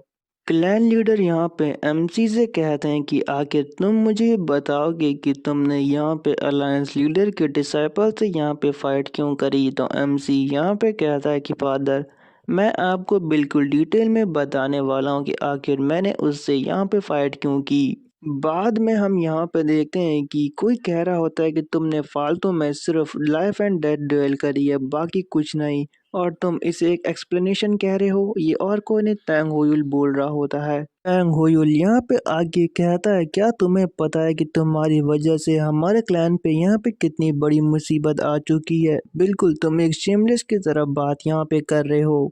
एमसी आगे से कहता है कि क्या आपको पता है कि हमारे क्लैन का असली मतलब क्या है। तो यहाँ पे टैंग होइल कहता है कि आखिर तुम अचानक से बात को डाइवर्ट करने की कोशिश क्यों कर रहे हो। तभी एमसी कहता है कि जो हमारा टैंग क्लैन है उसके जो प्रिंसिपल्स हैं वो एक ही है कि हमें जो लोग हैं उन्हें प्रोटेक्ट करना चाहिए, खासकर जो अपने क्लैन के मेंबर हैं उन्हें हमें अपने जान से भी ज़्यादा प्रोटेक्ट करना चाहिए। और चाहे इसमें हमारी जान भी क्यों न चली जाए, हमें यहाँ पे पीछे बिल्कुल नहीं हटना चाहिए। और यही हमारा जो टैंक क्लैन है वो हमें सिखाता है। तो आप आखिर कैसे ये बात बोल सकते हैं कि तुमने वहाँ पे फाइट क्यों करी, क्योंकि हमारा क्लैन आखिर इसी की वजह से जाना जाता है। ये सुन के जो क्लैन हेड है वो भी थोड़ा शॉक हो जाते हैं। एमसी आगे कहता है कि क्या अब आप कहेंगे कि मैंने वहाँ पे कुछ गलत करा है। क्या मैं जो वो बास्टर्ड है उसे सियोल को वहाँ पे हरेस करने देता, क्या आप यही चाहते थे। तभी टैंग होयुल आगे से कहता है कि अभी मेरे सवाल यहाँ पे ख़त्म नहीं हुए, अभी भी तुम यहाँ पे सस्पिशियस पाए गए हो। तो एमसी कहता है कि ये वो वेपन है जो मैंने उसके खिलाफ यहाँ पे यूज़ करे थे। तभी वहाँ पे एक एल्डर कहता है कि आखिर तुमने कैसे एक फर्स्ट रैंक मार्शल आर्टिस्ट को वहाँ पे हरा दिया। तो एमसी कहता है कि मैंने अपनी इनर कोर एनर्जी का यूज़ किया था वहाँ पे। एमसी फिर यहाँ पे मन में कहता है कि ये सबसे बढ़िया रास्ता है यहाँ से चुपके से बच के निकलने का। और ऐसे ही वो यहाँ पे बहुत सारी बातें करता है। आगे एमसी कहता है, क्या अंकल अब आपका यहाँ पे मेरे से डाउट क्लियर हो चुका है। तभी जो क्लैन हेड है उनके सामने जो आदमी खड़ा रहता है वो कहता है सच में इसने ली हॉसिंग को वहाँ पे क्रिपल कर चुका है। वो आगे एमसी से कहता है लेकिन तुम्हारी एनर्जी तो यहाँ पे बिल्कुल नॉर्मल लग रही है, आखिर ऐसे यहाँ पे कैसे हो सकता है। एमसी कहता है कि वहाँ पे जो मरियम अलायंस के लीडर थे उनके साथ एक फिजिशियन भी थी जिन्होंने मेरी बॉडी को वहाँ पे चेक किया था। जब तैंग होयून ये सुनता है वो कहता है कि आखिर तुम यहाँ पे कितना झूठ बोलोगे, लेकिन तभी बाहर से एक आदमी आते हुए कहता है क्लैन हेड यहाँ पर एक मुसीबत आ चुकी है, आपको जल्दी यहाँ पे बाहर आना चाहिए। लेकिन तभी उसके बगल से वही गोल्डन रोशनी निकलती है जो हमने पहले देखी थी और जो अलायंस लीडर हैं वो चुपचाप यहाँ पे अंदर आना स्टार्ट कर देते हैं और हमारा जो एमसी है उसके कंधे पे हाथ रखते हुए कहते हैं बच्चे हम बहुत जल्दी यहाँ पे मिल चुके हैं। और तभी हमें बताया जाता है कि जो अलायंस लीडर है वो यहाँ पे पहुँच चुके हैं और इसी सीन के साथ ये एपिसोड एंड हो जाता है। Thanks for watching. एपिसोड की स्टार्टिंग में यहाँ पे जो तैंग म्यूल हैं वो अलायंस लीडर से कहते हैं कि मुझे यहाँ पे माफ़ कर दीजिए, मैं आपको यहाँ पे अच्छी तरह रिसीव नहीं कर पाया। तो आगे से अलायंस लीडर कहते हैं कि नहीं, इतनी फॉर्मेलिटी की यहाँ पे कोई ज़रूरत नहीं है, तुम यहाँ पे कुछ ज़्यादा ही परेशान हो रहे हो। तो यहाँ पे जो क्लैन हेड है वो कहते हैं कि आपका शुक्रिया कि आपने हमें इस चीज़ के लिए यहाँ पे माफ़ कर चुका है, लेकिन मैं एक बात कह दूं कि कहीं आप यहाँ पे कुछ इशू क्रिएट करने तो नहीं आए हैं। जैसे ये बात तैंग होयुल सुनता है वो कहता है कि क्लैनेड, जैसे ही तैंग होयुल ये सुनता है वो कहता है क्लैनेड क्या तुम्हारा दिमाग खराब हो चुका है, आखिर अलायंस लीडर यहाँ पे आए हैं तो तुम उनसे ऐसे बात कैसे कर सकते हो। ये तो हमारे लिए होनर की बात है कि अलायंस लीडर खुद चल के हमारे क्लैन में आए हैं। अलायंस लीडर भी यहाँ पे ये सब सुन रहे होते हैं। आगे से तैंग हुयुल कहता है कि अलायंस लीडर आपका यहाँ स्वागत है, मैं यहाँ का चीफ स्कॉट हूँ। अलायंस लीडर भी आगे से कहते हैं अच्छा चीफ स्कॉट। फिर वो अपनी एनर्जी रिलीज करते हुए कहते हैं कि तुम्हें हमें इंटरप्ट करने की यहाँ पे कोई ज़रूरत नहीं, क्या तुम यहाँ पे समझ गए। और यहाँ पे तैंग हुयुल की हालत बहुत ख़राब हो जाती है और वो कहता है कि मुझे माफ़ कर दीजिए अलायंस लीडर। तभी यहाँ पे एमसी अलायंस लीडर से कहता है कि अगर आप यहाँ पे ऐसे ही एक्ट करते रहे तो मैं आपको यहाँ पे चाय भी नहीं पिला पाऊँगा। तो यहाँ पे अलायंस लीडर कहते हैं कि हाँ, मुझे भी अपने आप पे थोड़ा कंट्रोल रखना चाहिए था, लेकिन उससे पहले मैं जो तैंग क्लैन है उनसे एक बात कहना चाहता हूँ। फिर अलायंस लीडर यहाँ पे जो तैंग क्लैन के सारे लोग हैं उनसे हाथ जोड़ के यहाँ पे कहते हैं कि मैं तुम सबसे यहाँ पे माफ़ी मांगता हूँ क्योंकि मेरी वजह से तुमको यहाँ पे बहुत सारी प्रॉब्लम फेस करनी पड़ी थी। मैं यहाँ पे जो अपने डिसिपल्स हैं उन्हें कंट्रोल में नहीं रख पाया और ये मेरे मास्टर होने पे मेरे लिए एक बहुत बड़ा दाग पैदा करता है। इसलिए मैं आप सबसे यहाँ पे अपने अलायंस और तैंग क्लैन के जो सारे लोग हैं उनसे यहाँ पे माफ़ी मांगता हूँ और मैं इसके लिए सफिशिएंट कंपनसेशन भी देने के लिए तैयार हूँ। जो यहाँ पे क्लैन हेड होते हैं वो यहाँ पे अलायंस लीडर से कहते हैं कि हमने तो कोई इन्वेस्टिगेशन या कंप्लेंट की ही नहीं है, तो आखिर ये सब हुआ कैसे। तो यहाँ पे अलायंस लीडर कहते हैं कि ये सब तुम्हारे बेटे ने करा है खुद से। वैसे जो तुम्हारा यहाँ पे बेटा है वो बहुत टैलेंटेड है। तो आगे से क्लैन हेड कहते हैं कि अलायंस लीडर हम आपकी कंपनसेशन यहाँ पे एक्सेप्ट नहीं कर सकते, बस मैं ये चाहता हूँ कि जो मुरिम अलायंस है वो इस मैटर में यहाँ पे स्टेप इन ना करे। तभी हम देखते हैं कि यहाँ पे एमसी सोचता है कि क्विंजी से पक्का फॉल्स रूमर फैला के इन सब चीज़ों को कवर करने की कोशिश कर रहा होगा।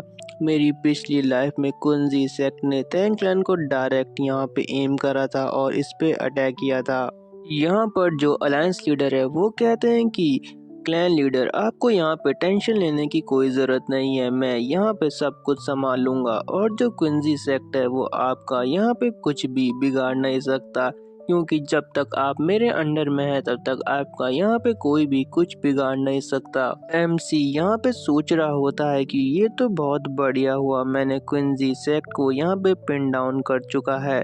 तभी अलायंस लीडर यहाँ पे एमसी से कहते हैं कि अच्छा मैं तुमसे एक बात कहना चाहता हूँ बच्चे, क्या तुम उस चीज़ को यहाँ पे एक्सेप्ट करोगे।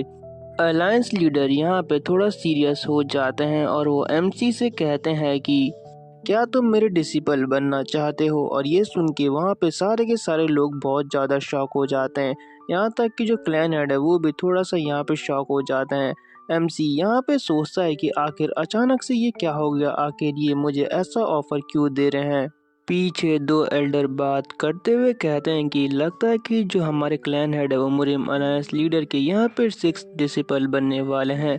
तो दूसरा एल्डर कहता है कि जो ली ओजिंग है उसे यहाँ पे एक्सपेल कर दिया गया है, जिसका मतलब है कि वो 5th डिसिपल यहाँ पे बनेंगे। क्लैन हेड के सामने जो आदमी खड़ा होता है वो कहता है कि अगर हमारे young clan head Murim alliance leader के यहाँ पे डिसिपल बन जाते हैं तो हमारा क्लैन शायद अपनी ग्लोरी को दोबारा वापस पा सकेगा। और हमारा अल्टीमेट मोटिव तो यही है कि जो हमारा तैंग क्लैन है वो फिर से अपने पैरों पे खड़ा हो सके। एमसी यहाँ पे थोड़ा परेशान दिख रहा होता है तो अलायंस लीडर आगे से कहते हैं कि अब जाके तुम अपने एज के बच्चों की तरह यहाँ पे व्यवहार कर रहे हो और ये देख के मुझे बहुत अच्छा लगा। एमसी यहाँ पे कहता है थैंक यू अलायंस लीडर। तभी तैंग होयुल यहाँ पे कहता है कि अगर इसने ये एक्सेप्ट कर लिया तो जो मैंने पावर बैलेंस यहाँ बना के रखा है वो सब कुछ एक ही वक्त में यहाँ पे बर्बाद हो जाएगा। एमसी यहाँ पे कहता है कि मैं इस ऑफर को यहाँ पे रिजेक्ट करता हूँ, लेकिन अलायंस लीडर कहते हैं गुड डिसीजन, कल तुम मेरे साथ यहाँ पे कैफेंग चलोगे। लेकिन यहाँ पे अलायंस लीडर ने पूरी बात तो सुनी नहीं, उनको लग रहा होता है कि एमसी ने यहाँ पे हाँ कहा है। लेकिन जब वो ये ढंग से सुनते हैं वो कहते हैं क्या क्या तुमने मुझे यहाँ पे मना किया, आखिर ये कैसे हो सकता है। आगे अलायंस लीडर कहते हैं कि मैं पहली बार इस तरह यहाँ पे रिजेक्ट हुआ हूँ, क्या तुम मुझे इसका रीज़न यहाँ पे बता सकते हो। तो एमसी कहता है कि अभी के लिए मैं सिर्फ आपसे यहाँ पे अपॉलजी मांग सकता हूँ, क्योंकि मुझे फ्यूचर में जाके अपने तैंग क्लैन को यहाँ पे रिप्रेजेंट करना है। और जैसे कि आप जानते ही हैं कि आप यहाँ पे वुडोंग सेक्ट से बिलोंग करते हो, लेकिन मैं यहाँ पे चाहता हूँ कि जो मेरा क्लैन है वो मेरे साथ ही आगे बढ़े। तो मेरी फाइनल विश ये है कि जो मेरा यहाँ पे मास्टर हो वो भी तैंग क्लैन से यहाँ पे बिलोंग करना चाहिए, ताकि जो मेरा क्लैन है वो यहाँ पे अपनी रेपुटेशन को वापस पा सके। और जब एमसी ये सब बोल रहा होता है तो उसके फादर और उसके बगल में जो आदमी खड़ा होता है वो हमारा एमसी को बहुत उम्मीद से यहाँ पे देख रहे होते हैं। अलायंस लीडर कहते हैं कि ये मुझे रीजनेबल आंसर लग रहा है। एमसी मन में सोच रहा होता है कि अच्छा है कि जो अलायंस लीडर है वो हर टाइम अपनी गोल्डन आइज को यहाँ पे यूज नहीं करते। असल में जो मेन रीजन ये है कि एमसी के जो अंदर है वो डेमोनिक एनर्जी का कोर है। अगर अलायंस या मुरिम अलायंस लीडर को यहाँ पे पता चल गया कि एमसी एक डेमोनिक पावर को यहाँ पे पोजेस करता है तो उसी समय वहाँ पे उसका काम तमाम कर देंगे। इसलिए एमसी उनकी पकड़ में ना आए, इसलिए वो ये सब अभी कर रहा है। अलायंस लीडर फिर से कहते हैं कि लगता है कि मैंने तुम्हें डिसअपॉइंट किया बच्चे, लेकिन इसके सिवाय मैं तुम्हारी यहाँ पे कोई मदद नहीं कर सकता। तो एमसी भी सेम ही कहता है, लेकिन फिर एमसी कहता है कि आपने मुझे बहुत कुछ सिखाया है, मैंने आपका प्रीवियस पाथ यहाँ पे फॉलो किया है। और यहाँ पे हम पास्ट में देखते हैं जहाँ पे एमसी ने जो अलायंस लीडर है उसकी टेक्निक को यहाँ पे ढंग से देखा था। एमसी कहता है कि जो आपके वुडोंग प्रिंसिपल हैं वो बहुत ज़्यादा बढ़िया हैं और मैंने उनको अच्छे से यहाँ पे नोटिस करा। आपकी यहाँ पे सिंगल स्ट्राइक में काउंटलेस ताइजी यहाँ पे निकल रही थी और ये देखना मेरे लिए गर्व की बात है। अलायंस लीडर यहाँ पे मन में शॉक हो जाते हैं और कहते हैं कि इस बच्चे ने वो सब कुछ यहाँ पे नोटिस कर चुका है। अलायंस लीडर फिर हंसते हुए कहते हैं कि अरे कितनी बेशर्मी की बात है कि तुम मेरे डिसिपल यहाँ पे नहीं बनना चाहते। और फिर वो यहाँ पे तैंग क्लैन के हेड से कहते हैं कि हेड तुमने यहाँ पे अपने जो क्लैन है उसके अंदर एक बहुत अच्छे टैलेंट को यहाँ पे पाला है और मैं इस चीज़ के लिए तुम्हें प्रेज करता हूँ।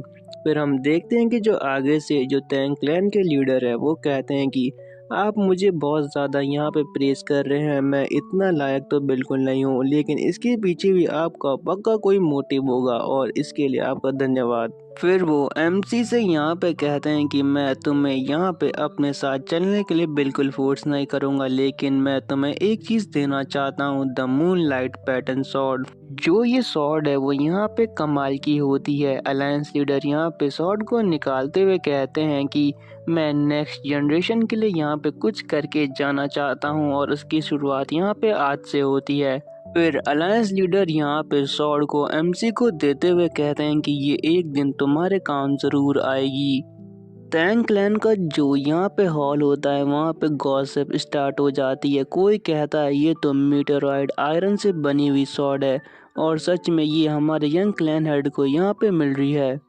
जो क्लैन हेड के सामने यहाँ पे बंदा खड़ा होता है, मैं इसे ज़ोरो कहूँगा। ज़ोरो यहाँ पे कहता है कि ये तो कुछ ज़्यादा ही हो गया। लगता है कि जो अलायंस लीडर है वो खुद से हमारे यंग क्लैन हेड की जो स्ट्रेंथ है उसे एक्नॉलेज करते हैं, इसलिए उन्होंने उसको इतना बड़ा गिफ्ट दिया है। एमसी जैसे ही उस सॉर्ड को देखता है वो ईवल लुक देते हुए कहता है कि लगता है कि किस्मत मेरे पर कुछ ज़्यादा ही मेहरबान है। और जो ये सीन है यहीं पे एंड हो जाता है और इसी के साथ जो ये वाला एपिसोड है वो भी यहाँ पे एंड हो जाता है। Thanks for watching, bye. Episode के स्टार्टिंग में यहाँ पे जो अलायंस लीडर हैं वो जब एमसी को शॉट देते हैं तो एमसी कहता है कि आपका शुक्रिया, मैं आपके इस गिफ्ट को यहाँ पे एक्सेप्ट करता हूँ। फिर जो अलायंस लीडर हैं वो अपनी जेब से एक टोकन निकालते हुए कहते हैं कि ये मेरी तरफ से तुम्हारे लिए पर्सनली एक गिफ्ट है। ये आगे जाके जो भी तुम्हारी रिक्वेस्ट है उसे सेंट्रल प्लेन में कोई मना नहीं करेगा जब तक तुम्हारे पास ये टोकन है। अगर वो रिक्वेस्ट एक्सेप्ट करने लायक हुई तो ये टोकन पक्का तुम्हारी कोई मदद करेगा। टैंग होयुल ये सब देखते हुए सोचता है कि आखिर अलायंस लीडर अब इसे ये टोकन क्यों दे रहे हैं, आखिर ये इस बच्चे पे इतना एहसान क्यों कर रहे हैं। ये बच्चा किसी काम का नहीं है, ये बिल्कुल एक कमीना है।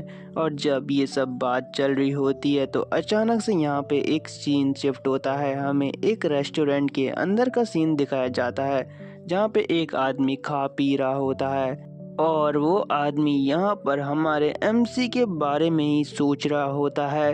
हम देखते हैं कि ये आदमी और कोई नहीं सन वुगोंग होता है। सन वुगोंग यहाँ पे बहुत गुस्से में होता है। तभी पीछे एक आदमी कहता है कि क्या तुम्हें पता है कि सिचुआन का टैंक क्लैन आजकल बहुत फेमस हो रहा है फिर से। तभी उसके सामने जो दूसरा आदमी है वो कहता है कि अगर अलायंस लीडर गलत नहीं है तो जो सिचुआन टैंक क्लैन है वो फिर से यहाँ पे राइज हो सकेगा। फिर वो जो उसके सामने आदमी बैठा है वो कहता है कि क्या तुम्हें ड्रैगन स्क्वाड के बारे में पता चला। तो आगे वाला आदमी कहता है कि हाँ, मैंने सुना कि जो उनका लीडर है सन वुगोंग उसे जियांगजी ब्रांच से यहाँ पे हटा दिया गया है और किसी और ब्रांच में फेंक दिया गया है जो बहुत पिछड़ी हुई जगह है। सन वुगोंग जब ये सब सुन रहा होता है तो उसे बहुत गुस्सा आता है।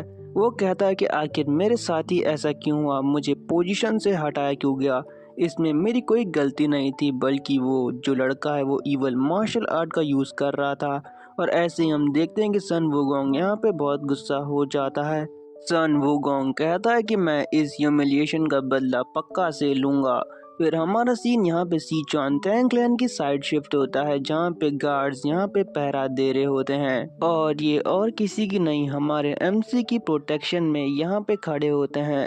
फिर हम हमारे एमसी को देखते हैं जो कहता है कि आखिर अचानक से इतना ज़्यादा क्यों हो रहा है। हम देखते हैं कि एमसी के फादर ने अचानक से उसकी सिक्योरिटी यहाँ पे बहुत ज़्यादा बढ़ा दी थी। एमसी कहता है कि जो मेरे फादर हैं वो कुछ ज़्यादा ही मेरे बारे में यहाँ पे टेंशन ले रहे हैं। मैं ऐसा बच्चा बिल्कुल नहीं बनना चाहता जो उनके रूल्स को डिसोबे करे, लेकिन अभी मेरे पास कोई और चारा भी नहीं है। और फिर वो अपनी मून शॉट की तरफ यहाँ पे बढ़ने लगता है। वो कहता है कि अब मैं और ज़्यादा यहाँ पे टाइम वेस्ट नहीं कर सकता। फिर हम देखते हैं कि जो एमसी है वो मून शॉट को वहाँ पे पकड़ते हुए कहता है कि आहा, इसकी चमक तो बहुत बढ़िया है, लगता है कि इसके साथ तो प्रैक्टिस करनी होगी, तो चलो अब यहाँ से चला जाए। हम देखते हैं कि एमसी वहाँ पे गार्ड को देख रहा होता है और फिर हम देखते हैं कि उस गार्ड को भी यहाँ पे कुछ अजीब सा लगता है, लेकिन हम देखते हैं कि वहाँ पे कोई भी नहीं होता है क्योंकि हमारा एमसी पहले ही वहाँ पे छुप गया होता है। और फिर एमसी यहाँ पे अपनी पावर को रिलीज करते हुए वहाँ पे एक बहुत तेज छलांग मार के दूर भागना स्टार्ट कर देता है। एमसी कहता है कि मेरा लेवल अप यहाँ पे हो चुका है, तो शायद वो मुझे नहीं देख सकते और ना ही वो मुझे अब पकड़ पाएंगे। एमसी कहता है कि अब मुझे जल्दी से यहाँ पे वेपन शॉप में जाना होगा ताकि मैं वहाँ जाके अपने लिए वेपन बना सकूँ। फिर हम देखते हैं कि एमसी जब जा रहा होता है तो कुछ देख के उसे बहुत तगड़ा झटका लगता है। हम देखते हैं कि वहाँ पे जो टैंक क्लैन का पुराना रेजिडेंस था वो होता है। हम देखते हैं कि जो टैंक क्लैन का रेजिडेंस था वो पूरी तरह वहाँ पे खंडर बन चुका था। यहाँ पे एमसी भी ये देख के बहुत उदास हो जाता है। वो कहता है कि जब ये गलियाँ चमकती थी तो कितनी सुंदर लगती थी, लेकिन अब देखो यहाँ पे क्या हाल हो चुका है, अब यहाँ से सब जा चुके हैं।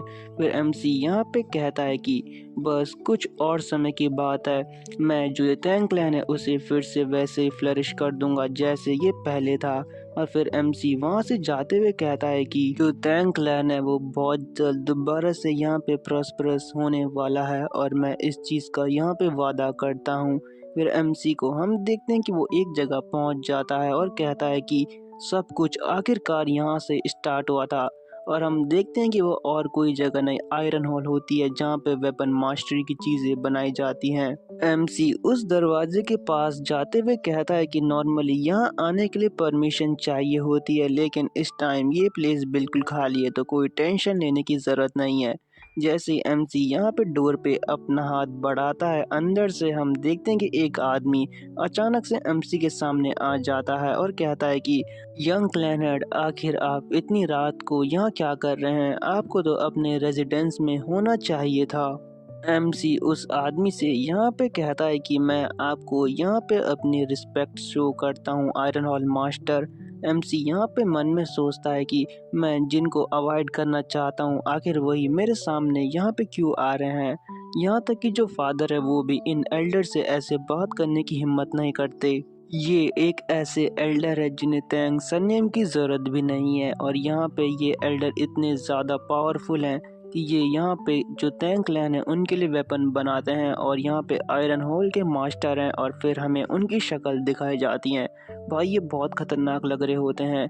यहाँ पे इनका नाम होता है ग्यू योंगयोन। मैं यहाँ पे इन्हें ग्यू बुलाऊंगा। एमसी कहता है कि इनके टाइज हमारे फॉर्मल क्लैन हेड के साथ थे जिसके अंदर इन्होंने हमारे क्लैन को ज्वाइन करा था, लेकिन आज भी मुझे वो दिन याद है जब ये हमारे क्लैन को छोड़ के जा रहे थे।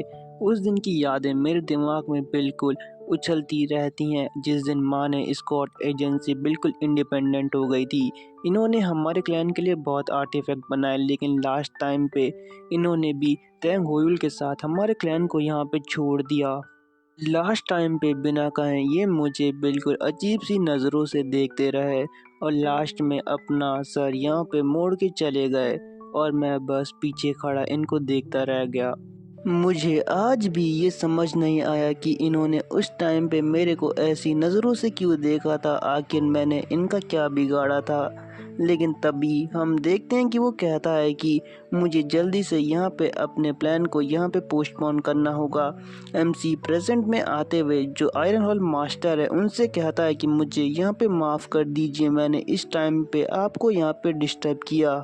एमसी आगे कहता है कि मेरे दिमाग में एक आइडिया आया अचानक से, तो मैं जल्दी से यहाँ उस आइडिया को एग्जीक्यूट करने के लिए आ गया। जैसे ही आयरन हॉल मास्टर ये सुनते हैं वो एमसी से कहते हैं कि तुम जो चाहो वो कर सकते हो। एमसी को ये सुन के बिल्कुल यकीन नहीं होता।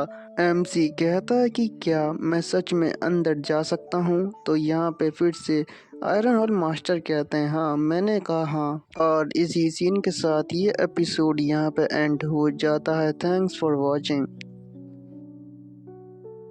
एपिसोड के स्टार्टिंग में यहाँ पे जो आयरन हॉल मास्टर हैं वो किसी से कहते हैं कि चलो तुम अब बाहर आ जाओ, और ये और कोई नहीं सियोल होती है। सियोल कहती है यंग क्लैन हेड।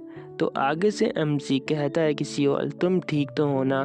तो सियोल कहती है कि आपका बहुत बहुत शुक्रिया जो आपने लास्ट टाइम मेरी इतनी ज़्यादा मदद की है, मैं आपका ये एहसान कभी नहीं चुका पाऊँगी। तो एमसी कहता है कि नहीं, इसकी कोई ज़रूरत नहीं है, बस तुम ठीक हो यही हमारे क्लैन के लिए अच्छा है। तभी जो आयरन हॉल मास्टर हैं वो एमसी से कहते हैं कि मैंने सुना है कि क्लैन हेड ने आपको बाहर जाने से मना करा है, तो क्यों नहीं आप मेरी वर्कशॉप में जाके जो मेरे इक्विपमेंट है उनका यूज़ करना सीखें। और इसी के साथ वहाँ से सियोल को लेके जाना स्टार्ट कर देते हैं। एमसी यहाँ पे मन में सोच रहा होता है कि जो आयरन हॉल मास्टर है वो तो अपने वेपन को अपने जान से भी ज़्यादा प्यार करते हैं, तो आखिर वो मुझ जैसे के हाथों इन्हें कैसे छोड़ सकते हैं। तभी सियोल आगे से कहती है कि क्लैन हेड मैं आपको अगली बार ढंग से ग्रीट करूँगी। तो मन में एमसी सोचता है कि आखिर ये दोनों एक दूसरे को कैसे जानते हैं। तभी हम देखते हैं कि जो आयरन हॉल मास्टर है वो एमसी से कहते हैं यंग क्लैन हेड। तभी एमसी भी कहता है कि क्या है, आपको कुछ चाहिए क्या। तो आगे से आयरन हॉल मास्टर कहते हैं कि नहीं, ऐसी कोई बात नहीं है, और फिर वो वहाँ से चले जाते हैं। एमसी मन में सोच रहा होता है कि आखिर ये ऐसे अजीब सा व्यवहार क्यों कर रहे हैं। जब एमसी ये सोच ही रहा होता है तब वो कहता है कि मुझे अभी इन सब चीज़ों के बारे में नहीं सोचना चाहिए। अभी मेरे पे उससे भी बड़ा काम पड़ा हुआ है और मैं अपने टाइम को ऐसे ही वेस्ट नहीं कर सकता, तो जल्दी से मुझे अपना काम स्टार्ट कर देना चाहिए। और इसी के साथ एमसी उस हॉल के अंदर घुस जाता है जो होता है आयरन हॉल। फिर एमसी यहाँ पे बताता है कि जो जियांग जो है उसमें एक वेपन की वैल्यू बहुत ज़्यादा होती है।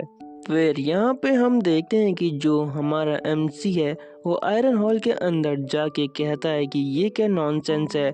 आखिर इस वर्ल्ड में जब डिवाइन वेपन यूज़ होते हैं तो आखिर जो हमारा आयरन हॉल है वो इतने पैथेटिक वेपन को कैसे बना सकता है। मुझे तो लगता है कि हमारे यहाँ के जो मैन्युफैक्चरर है वही बहुत ज़्यादा बेकार हैं। तभी हम देखते हैं कि एमसी उनमें से एक स्वॉर्ड को उठाते हुए कहता है कि अच्छा, तो यही स्वॉर्ड है जो आयरन हॉल मास्टर ने बनाई है। ये मुझे बहुत बेहतर लग रही है। मैं अभी के लिए इसे मास्टरपीस तो नहीं कह सकता क्योंकि ये अभी भी बहुत सारी चीज़ों में लैग कर रही है। एमसी मन में सोचता है कि जो ब्लड कल्ट है उसे मैंने 10 डिवाइन आर्टिफैक्ट्स बना के दिए थे, लेकिन उसके बावजूद भी उनके पास उससे भी ज़्यादा पड़े हुए हैं। इस तरह तो हम उनसे बहुत जल्दी यहाँ पे हार जाएंगे। मुझे जल्दी से जल्दी कुछ करना ही होगा। मुझे यहाँ पे जो डिवाइन आर्टिफैक्ट है उसे बनाना होगा ताकि हम जो डीमन या ब्लड कल्ट है उसके आर्टिफैक्ट का यहाँ पे सामना कर सके। और इसी के साथ एमसी आगे कहता है कि मुझे उनसे भी खतरनाक कुछ आर्टिफैक्ट बनाने होंगे, तभी हम यहाँ पे ब्लड कल्ट से जो वार है उसे जीत सकते हैं।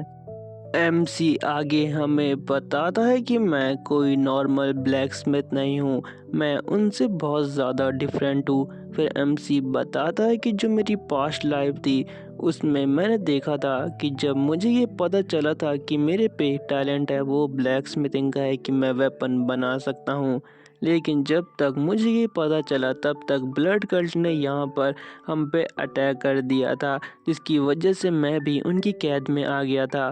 फिर हमें पास्ट के वही सीन दिखाया जाता है जहाँ पे एमसी कहता है कि आखिर मैं कहाँ हूँ, और वहीं हम देखते हैं कि उसके सामने उसका पूरा फैमिली यहाँ पे डिस्ट्रॉय हो गया था।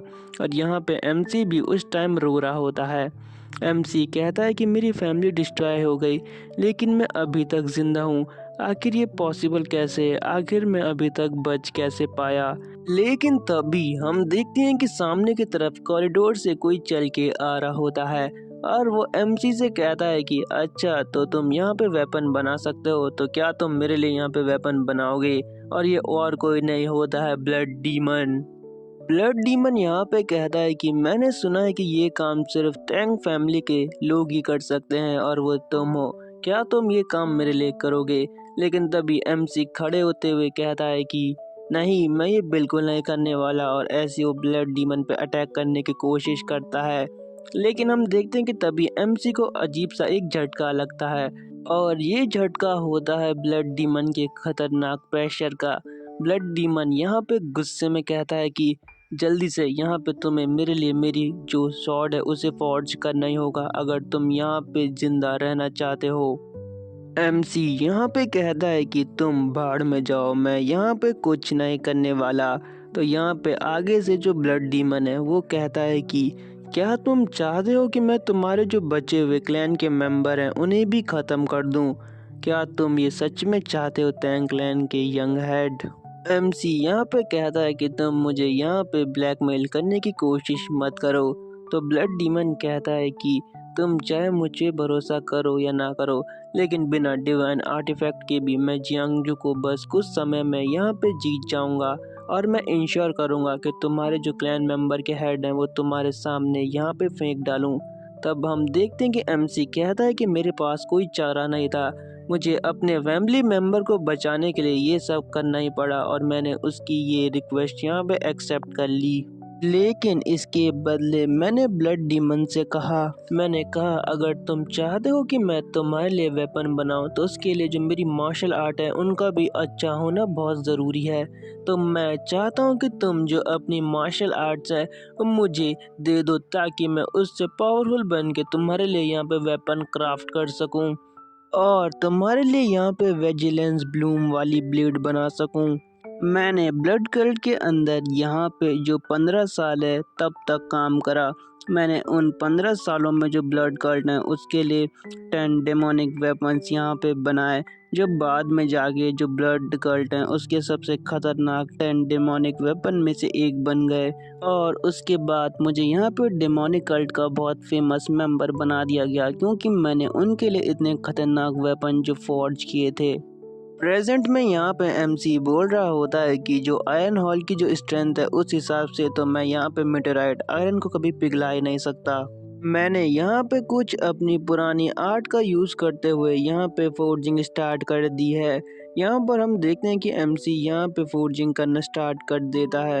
वो यहाँ पे जो सॉर्ड है उसे भी पिघला चुका था, फिर वो एक हैमर लेके जो वो सॉर्ड है उस पे मारना स्टार्ट कर देता है।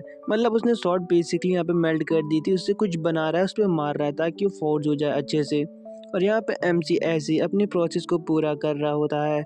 एमसी फिर यहाँ पे कहता है कि मैं एक ऐसा क्लोथ बना रहा हूँ जो सब चीज़ को यहाँ पे ब्लॉक कर सके और सेम टाइम पे किसी चीज़ को यहाँ पे काट भी सके। मैंने इसे एक डीमन क्वीन है, मतलब एम्प्रेस है, उससे इंस्पायर होके बनाया है, जिसका नाम है सियो सोरिन। और वो बहुत ज़्यादा पावरफुल थी और वो ऐसी टेक्निक का यूज़ करके अपने दुश्मनों को यहाँ पे मारती थी। एमसी के हाथ में हम फिर एक कपड़े को देखते हैं जिसका नाम हेवनली वेव होता है। एमसी कहता है कि कम से कम ये 9 तो बनने ही चाहिए थे, लेकिन यहाँ पे मटेरियल की कमी की वजह से यहाँ पे मैं सिर्फ अभी के लिए एक ही बना पाया।